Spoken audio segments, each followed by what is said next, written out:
여러분, 스마트폰을 하는 이 친구의 모습이 보이죠? 어때요? 굉장히 땀을 뻘뻘 흘리면서 뭔가에 집중하고 있지만 거북목이 되어져 있죠? 뭔가 열중하지만 이게 정말 소득이 있는 것인가 우리 고민을 해봐야 돼요. 그래서 스마트폰을 사용하는 우리 인간의 뇌를 오늘 조금 이야기를 나눌 텐데요. 이 스마트폰은 사실은 그냥 스마트폰과 나와 연결된 게 아니라 스마트폰 우리 뇌와 많이 연결되어 있는데요. 문제는 무엇이냐면 욕구에 대한 보상을 바로 연결시키는 게 뭐다? 이 스마트폰이 그런 것을 제공해 준다라는 거예요.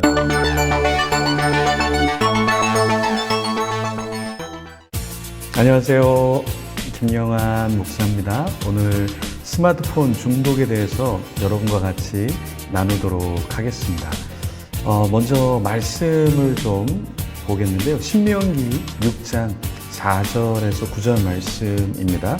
화면에 있는 것을 여러분 보셔도 되겠어요. 같이 한번 읽어볼까요? 이스라엘아 들으라, 우리 하나님 여호와는 오직 유일한 여호와이시니 너는 마음을 다하고 뜻을 다하고 힘을 다하여 내 하나님 여호와를 사랑하라. 오늘 내가 내게 명하는 이 말씀을 너는 마음에 새기고 내 자녀에게 부지런히 가르치며 집에 앉았을 때든지 길을 갈 때든지 누워있을 때든지 일어날 때든지 이 말씀을 강론할 것이며 너는 또 그것을 내 손목에 메어 기호를 삼으며 내 미간에 붙여 표로 삼고 또 내 집 문설주와 바깥 문에 기록할지니라.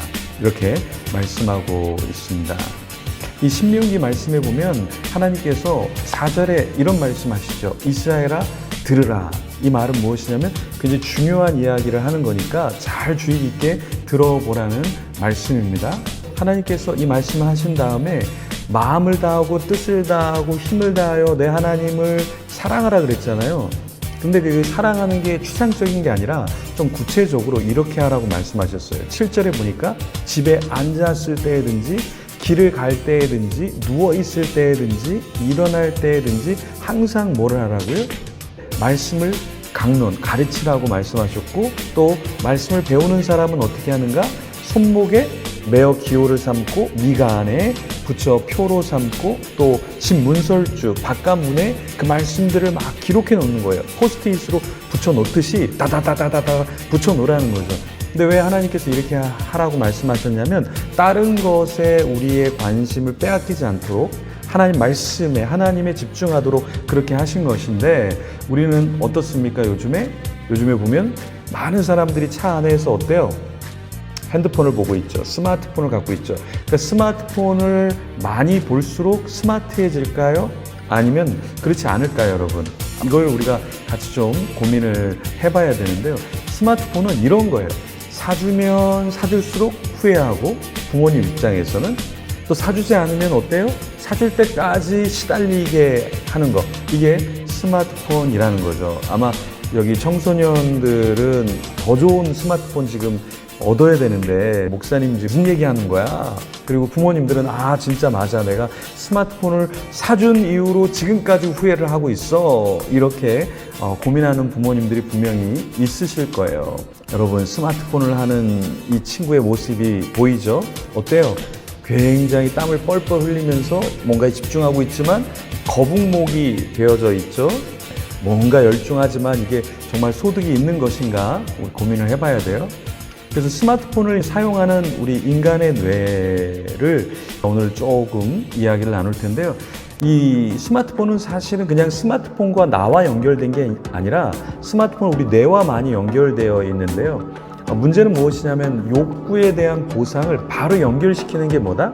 이 스마트폰이 그런 것을 제공해 준다라는 거예요. 그래서 우리의 뇌는 전두엽도 있고 측두엽도 있고 이렇게 되어 있는데요. 후두엽도 있는데 우리의 뇌가 어디가 많이 발달하게 되냐면 전두엽이 청소년기에 대학생 때, 청년 때 좀 많이 발달이 되고 잘 성장해야 되는데 스마트폰을 너무 많이 보면 이 전두엽이 거의 작용을 하지 않고 발달되지 않는다라는 거죠. 그러면서 전두엽이 아니라 후두엽, 그러니까 우리가 보는 것을 담당하는 뇌가 뒤쪽에 있는데 뒤쪽에 있는 뇌가 어떻게 됩니까?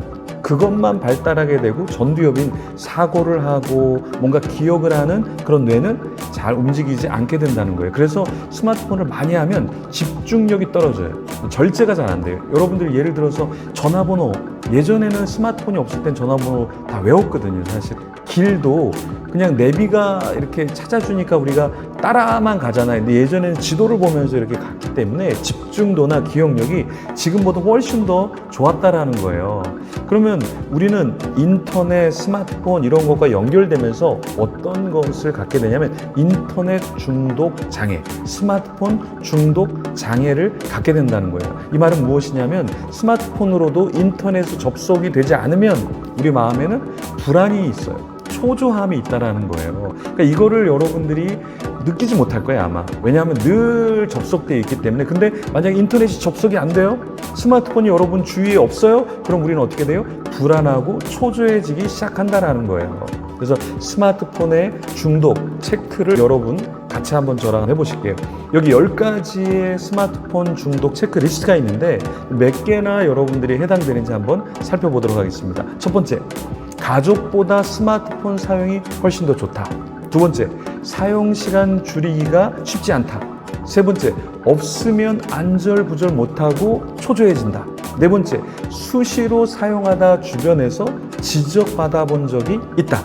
다섯 번째, 지금 하는 공부 혹 일에 방해되는 듯하다. 여섯 번째, 단어, 할 일을 잠시 까먹을 때가 있다. 일곱 번째, 여가 시간을 스마트폰으로 보낸다. 여덟 번째, 잠자는 시간이 줄어들고 평소 약간 피곤하다. 아홉 번째, 스마트폰을 할 때 주의 소리를 잘 못 듣는다. 열 번째, 수시로 스마트폰을 만지고 체크한다. 여기 10가지 중에 여러분들은 몇 가지가 해당이 되나요? 여기서 여러분들이 6개 이상 해당된다. 그러면 스마트폰 중독으로 여러분들이 자가 진단하시면 되겠습니다. 자, 그러면 우리 이 시대를 어떤 시대라고 얘기를 하냐면 우리는 알파 시대라 그래요. 제가 자랄 때는 X세대, 뭐 Z세대, Y세대 뭐 이런 세대라고 얘기했는데 지금 세대를 우리 청소년 세대를 알파 세대라고 얘기한다. 이 알파 세대가 어떤 세대요? 태어나 봤더니 스마트폰이 세상에 있어요.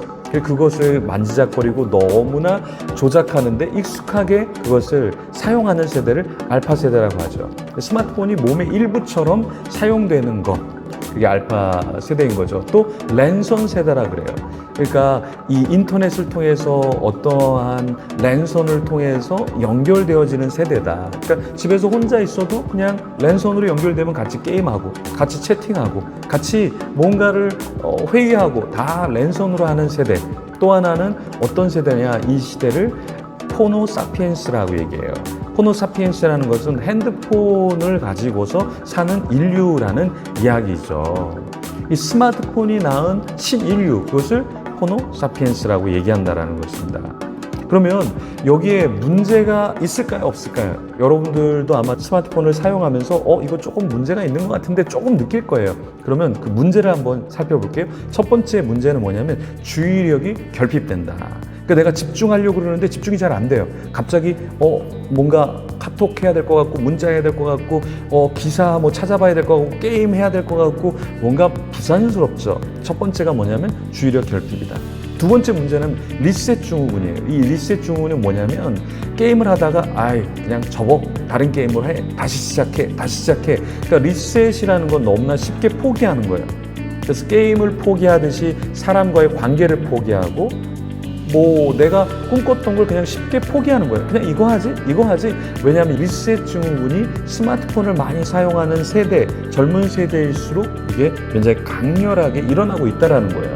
세 번째는 뭐냐면 디지털 격리 증후군. 디지털 격리 증후군이라는 것은 무엇이냐면 우리가 디지털과 함께 있어야 되는데 좀 떨어져 있는 것 같으면 뭔가 불안하고 초조하고 염려하게 되고 잘 생활을 못하는 거예요. 이게 우리 시대라는 거죠. 지금 여러분의 세대에 이런 일들이 일어나고 있다는 것입니다.